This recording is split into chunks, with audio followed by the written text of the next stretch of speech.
சாமி சுவாமி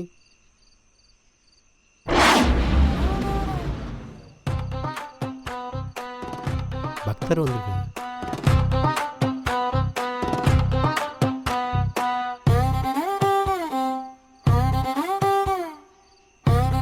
வாங்க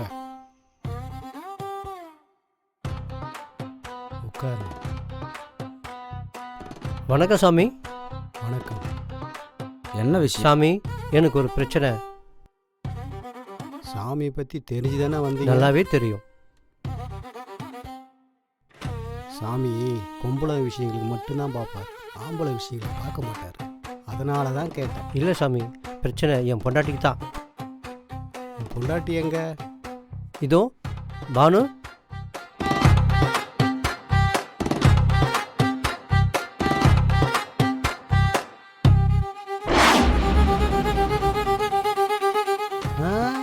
இங்கே உட்காராதீங்க, இங்கே உட்காருங்க. நீங்கள் இப்படி வந்துடுங்க.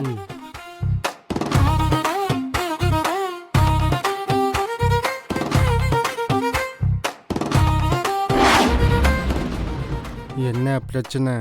குழந்தை இல்லை சாமி. நான் உன்னை கேட்கல, எதா இருந்தாலும் அவங்க சொல்லட்டும். சொல்லு, என்ன பிரச்சனை?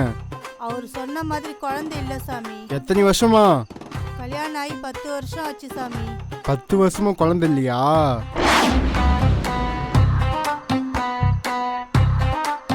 சாமி நான் ஒன்றும் பண்ணல சாமி. அது எனக்கும் தெரியும். எல்லாத்தையும் நானே பண்றேன்.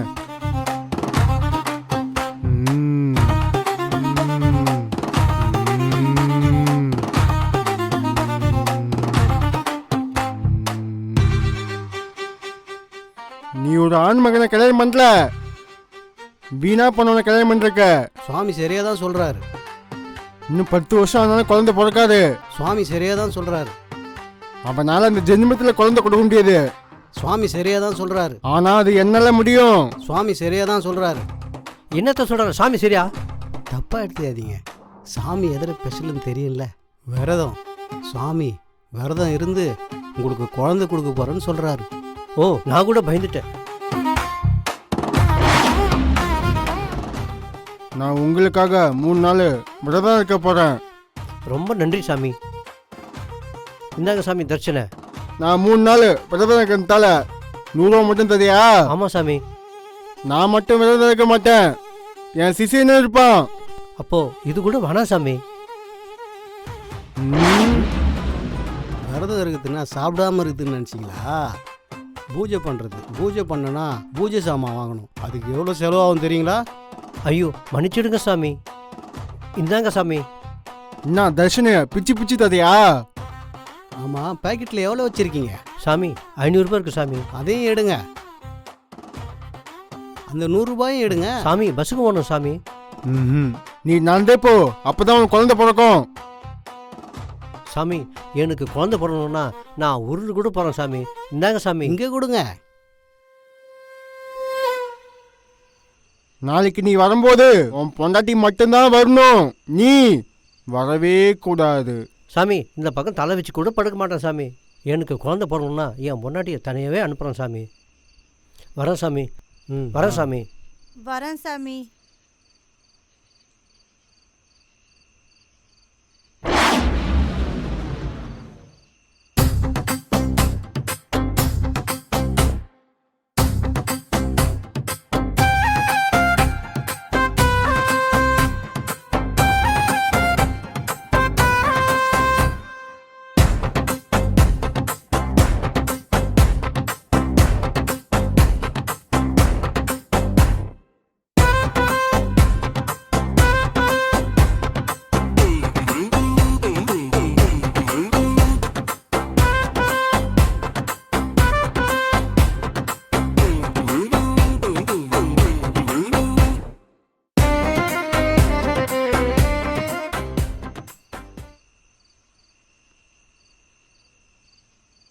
விரதசாமி.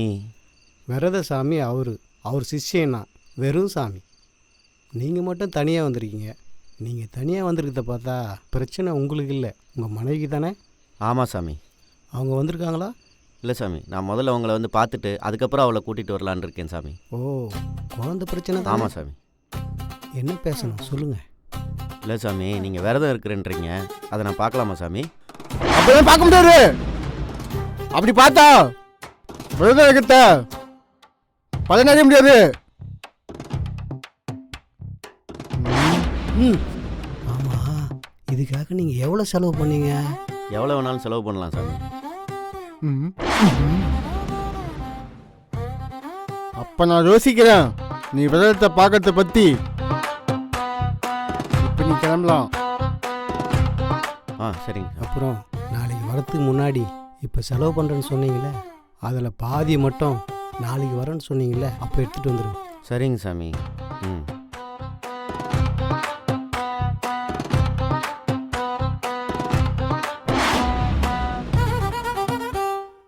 ஏய், அவன் எவ்வளவு செலவு பண்ணான்னு கேட்கவே இல்லைடா. ஐயோ,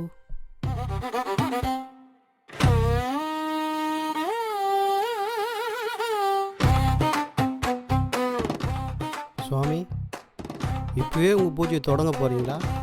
ஆமா. இப்போயாச்சும் என்ன விரத சாமி ஆக்குவீங்களா, இல்லை வெறும் சாமியே அமுச்சு விட்ருவீங்களா? முதல்ல என் விரதத்தை முடிச்சுட்டு வந்துடுறேன், அதுக்கப்புறம் உன் விரதத்தை பற்றி நான் யோசிக்கிறேன். இப்போ நீ வெளியிடு. கும்பிட்றோம் சாமி.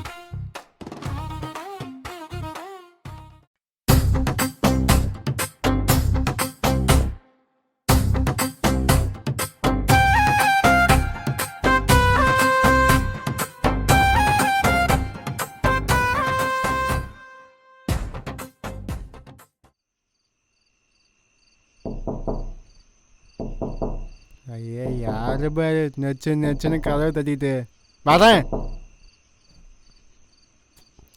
சார் சார் சார் ஒன்றும் பண்ணல சார். ஏய், வாடா. சார் சார் சார் சார் நீங்கள் போலீஸா? தெரியாம தப்பு பண்ணிட்டேன் சார். எவ்வளோ சேர்த்து வச்சிருப்ப? ரொம்ப இல்லை சார், 1 கோடி தான் சார். சார் சார் 1 கோடியும் இவ்வளோ அடிச்சுட்டு போயிருப்பாடா. என் புருஷனால தான் சார். உன் புருஷனை உள்ள வச்சு லாடம் கட்டிட்டு தான் இங்கே வந்திருக்கேன். இவளை பிடிக்க தான் உங்ககிட்டே நான் வந்தேன். சாமி பேரை சொல்லி ஊரை ஏமாத்துறீங்களா? உங்க எல்லாத்தையும் கூண்டோட உள்ள வச்சு லாடம் கட்டுறேன். வாங்க. ஏய்,